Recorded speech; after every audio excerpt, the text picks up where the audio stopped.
7ই ফেব্রুয়ারি। আজ দেখা করতে যাওয়ার পথে ওর জন্য 10টা লাল গোলাপ কিনলাম টালিগঞ্জ মেট্রোর সামনে থেকে। দাম শুনে তো আমার রেটিনায় সর্ষে ফুল। অন্যান্য দিন যে গোলাপগুলো মাত্র 5 টাকা করে নেয়, আজ সেগুলোই 30 টাকা। এই নিয়ে 10 বছর হলো আমাদের সম্পর্কের। মহারানীর আবদার, বছরের সঙ্গে সঙ্গে গোলাপের সংখ্যাও বাড়াতে হবে। তার মানে এই পরের বছর 11টা, আর আজ থেকে 40 বছর বাদে 50টা। এটা আবদার না গভর্নমেন্ট নোটিশ, মাঝে মাঝে গুলিয়ে যায় আমার। 8ই ফেব্রুয়ারি। আজ এই নিয়ে প্রায় 3719 বার প্রপোজ করতে হলো ওকে। এই প্রপোজ ডেফে তো একটা অজুহাত মাত্র। প্রথম মহিলা ভালোভাবেই প্রত্যুত্তর দিতেন, তারপরে একটা নতুন কায়দা শিখলেন। প্রায় ঘাড় ধরে প্রপোজ করিয়ে নেওয়ার পর চুপ করে আকাশের দিকে তাকিয়ে থাকতেন।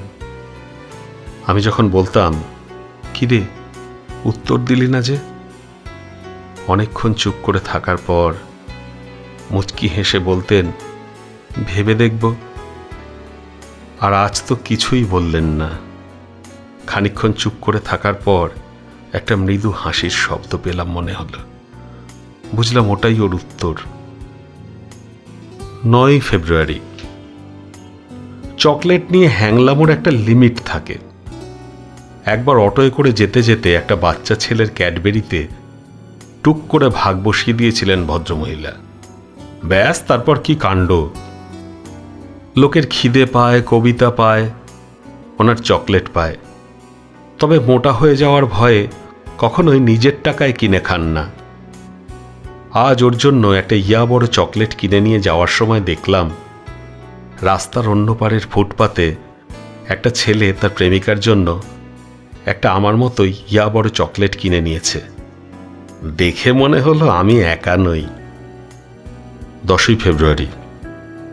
আজ শরীরটা খারাপ থাকায় আর দেখা করতে যেতে পারিনি, এরকমটাই মহিলাকে জানিয়েছি।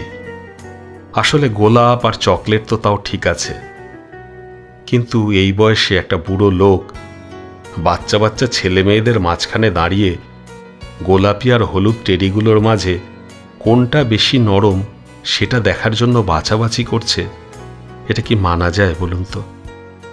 তাই এই টেডি ব্যাপারটা অনলাইনে কিনে ওর ঠিকানায় কুরিয়ার করে দেই। প্রথম বছর মহারানী একটু রাগারাগি করেছিলেন, কিন্তু তার পরের 2 বছর, মানে এই শেষ 2 বছর, আমার অসুবিধাটা মহারানী বুঝতে পেরেছেন, কিছু বলেননি। 11ই ফেব্রুয়ারি। তুমি দিনে 5টার বেশি সিগারেট খাবে না, প্রমিস? আমি ছাড়া অন্য কোনো মেয়ের ছবিতে লাভ রিয়াক্ট দেবে না, promise? I like your salt and pepper look, so you are not going to dye your hair, promise? এই ছিল মহিলার গত 3 বছরের প্রমিস করানোর নমুনা। এই যৎসামান্য প্রমিসিং এজেন্ডা নিয়ে যে মানুষটা গত 3 বছর ধরে দিনের পর দিন আমাকে সহ্য করেছে, তাকে ভালো না বেশে থাকা যায় বলুন? তাই আজ আমি আগে ভাগেই বলে নিলাম, প্রমিস তুই যা বলবি আমি তাই করব।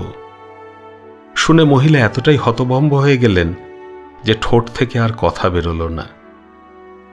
12ই ফেব্রুয়ারি। আজ একটা সিকিউরিটি গার্ড আমাদের দেখে কিছুক্ষণের জন্য থমকে গেছিল। মহিলার বরাবরের অভিযোগ আমার উচ্চতা নিয়ে। আমি যখন ওর পাশে হাঁটি তখন নাকি আমাকে ওর জেঠু বলে মনে হয়। আমাকে জড়িয়ে ধরলে নাকি ওর মনে হয় উনি পাহাড়ে ওঠা প্র্যাকটিস করছেন। আজ ভদ্রমহিলাকে জড়িয়ে ধরতে হলো একটা বিশেষ কায়দায়। অবশ্য আর কোনো উপায়ও ছিল না। ঠিক সেই সময় ওই সিকিউরিটি গার্ড ভদ্রলোক এসে হাজির। উফ, আর সময় পেল না আসার। 13ই ফেব্রুয়ারি। এই ব্যাপারটা না ভীষণ ব্যক্তিগত। তবু আজ পর্যন্ত যতবার ভদ্রমহিলাকে চুমু খেয়েছি মনে হয়েছে বুকের ভেতর কেউ দামামা বাজিয়েছে। আজও তার অন্যথা হলো না। শুধুমাত্র সিকিউরিটি গার্ডটা একবার মাঝখানে এসে পড়ে আরও একবার আমাদের দেখে অবাক চোখে তাকিয়ে রইল। কাউকে বোধহয় আগে ভাগে এভাবে চুমু খেতে দেখেননি। কি করব, মহিলা যে মাটির নিচে কফিনের মধ্যে দিব্যি শুয়ে আছেন, চুমু খেতে গেলে আমাকে তো ঠোঁটটা মাটিতে ঠেকাতেই হবে। 14 ফেব্রুয়ারি। গতকাল জড়িয়ে ধরার পর মাটি থেকে উঠে দেখি সমস্ত জামায় ধুলো লেগে আছে। এই সিকিউরিটি গার্ড ভদ্রলোক নির্ঘাত আমাকে পাগল ঠাউরেছেন। অনেক লোকের মুখে শুনেছি যার কেউ নেই তার ঈশ্বর আছেন, তবে আমি মনে করি যার কেউ নেই তার অপেক্ষা আছে। আর এই অপেক্ষায় পারে সারা জীবনের মতো আলাদা হয়ে যাওয়া দুটো মানুষকে এক আকাশের তলায় সামনাসামনি দাঁড় করিয়ে দিতে।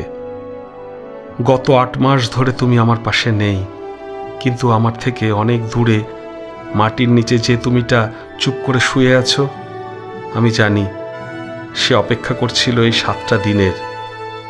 এই 7টা দিন কারোর চোখে লোক দেখানো, কারোর চোখে আদেকলাপনা, কারোর চোখে কলোনিয়াল হ্যাংওভার।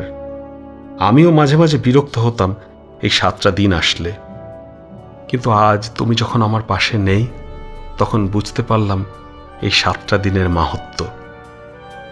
এই যে বছরের নির্দিষ্ট 5টা দিনে ধুমধাম করে দুর্গাপুজো হয়, এই যে বছরের নির্দিষ্ট একটা দিনেই ঈদ পালন করে মানুষ, এই যে বছরের নির্দিষ্ট একটা দিনেই সমস্ত শহর ঝলমল করে ওঠে ক্রিসমাস পালন করার জন্য, এগুলো তো বছরের যে কোনো দিনই হতে পারত, কেন হয় না? কারণ তাহলে অপেক্ষা নামক শব্দটাই চিরতরে মুছে যাবে উৎসবের অভিধান থেকে। আমরা যারা ভালোবাসাকে একটা ধর্ম হিসেবে মেনে নিয়েছি, তাদের কাছে এই 7টা দিন একটা ধর্মীয় উৎসব। ছোটবেলা থেকে আমি কোনোদিন ডায়েরি লিখিনি। গত 7ই ফেব্রুয়ারি রাতে প্রথম লিখতে বসেছিলাম, তাই গত 6 দিন ধরে যা লিখেছি সেগুলো পড়ে হাসি পেলেও সেটা সম্বরণ করার চেষ্টা করুন। আজ এই পাতাটা এখানে বসে লিখছি কারণ তোমার ইচ্ছে ছিল আমাকে প্রেমপত্র লিখতে দেখার। এই লেখাটা শেষ হয়ে যাওয়ার পর ডায়েরির 7টা পাতা আমি রেখে যাব এখানে, সাথে নিয়ে যাব এমন একটা ডায়েরি যাতে চাইলেও এই 7টা দিনে কোনো দাগ কাটতে পারবো না। আবার এভাবেই পরের বছর এই দিনে একটা ডায়েরি হাতে নিয়ে বসবো তোমার সামনে, যাওয়ার সময় রেখে যাব আরও 7টা পাতা। ততদিন অপেক্ষা করো, কেমন? By the way, security guard ভদ্রলোকের সাথে আজ ঢোকার মুখে দেখা হলো। কাল ওইভাবে কফিনে ঠোঁট ঠেকিয়ে রাখার কারণটা জানার পর টানা 5 মিনিট জড়িয়ে থাকলেন। তুমি ছাড়া কেউ প্রথম আমায় এতক্ষণ জড়িয়ে থাকলো। হিংসে হচ্ছে না তো?